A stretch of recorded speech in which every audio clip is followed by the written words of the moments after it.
Hello. Have you ever wondered what makes two people fall in love?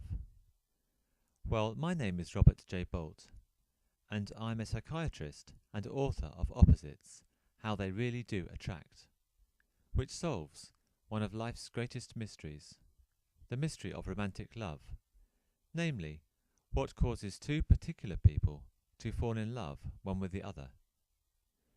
In this short video, I will describe one of the three ways revealed in the book in which opposites genuinely do attract, and consistently so, as evidenced by famous couples. First, we consider why is romantic love a mystery. Second, why, in an evolutionary sense, should opposites attract?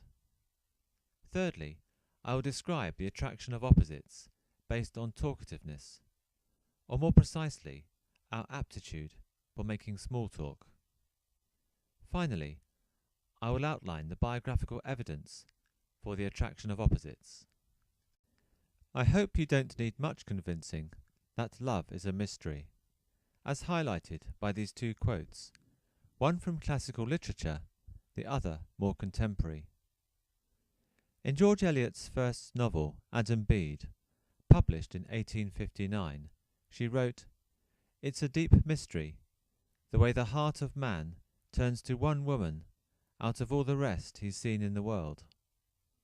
And leading relationship psychologist Steve Duck confirms that years later, things haven't changed that much, writing, "Why someone falls in love with one person rather than another, from the thousands of potential partners they encounter, remains a mystery of profound proportions."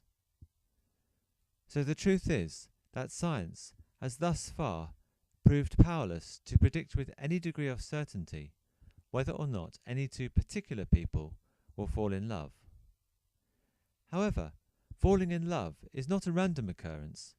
It requires two people to experience an as yet undefined interpersonal chemistry.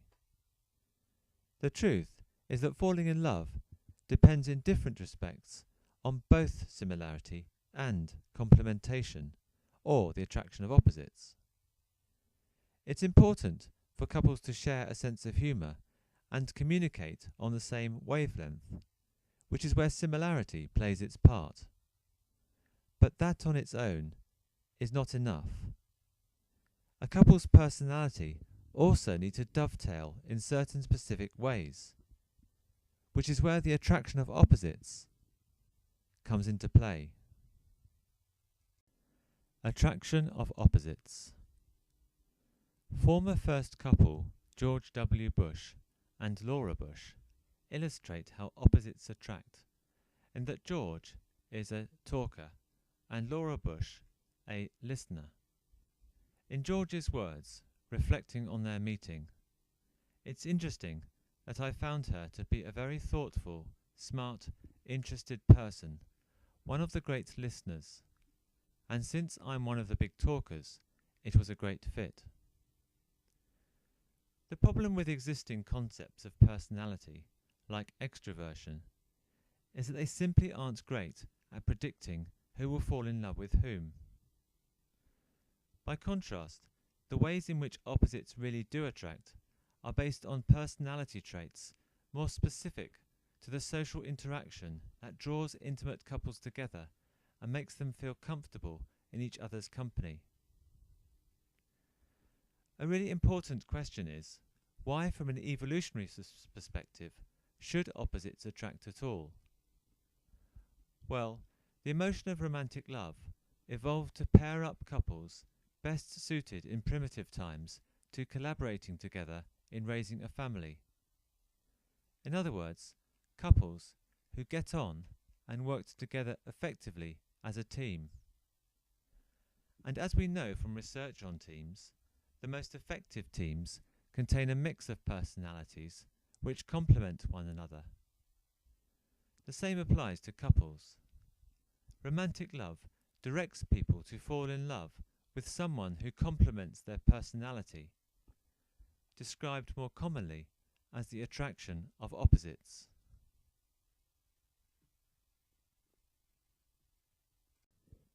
Talkativeness. Clearly, talking is central to human social interaction. But as the famous quote from Jane Austen's Pride and Prejudice illustrates, some people are more naturally accomplished in social conversation or small talk than others.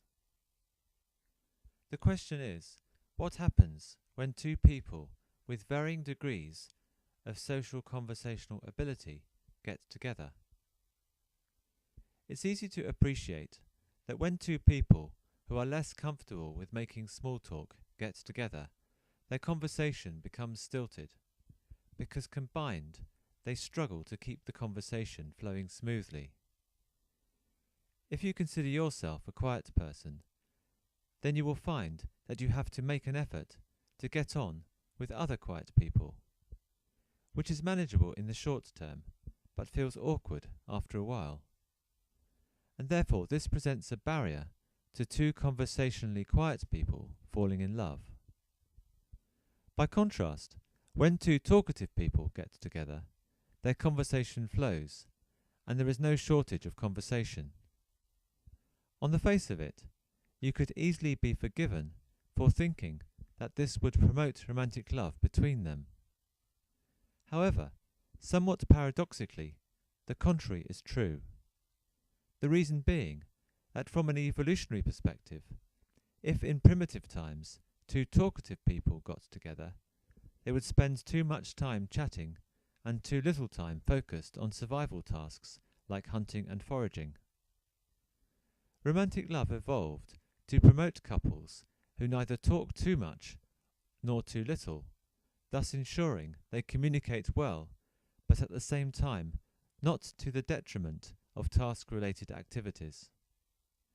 Hence, a socially talkative person falls in love with a socially quiet person and vice versa, an attraction of opposites. What's the evidence? The table here shows the couples for which compelling biographical evidence is presented in the book that opposites attract with respect to talkativeness. As I say, the evidence presented is compelling, most notably in respect of US first couples, where some presidents are talkative and others socially quiet, in each case the opposite to their first ladies. And as for Donald Trump and Ivana Trump, I leave you to draw your own conclusion.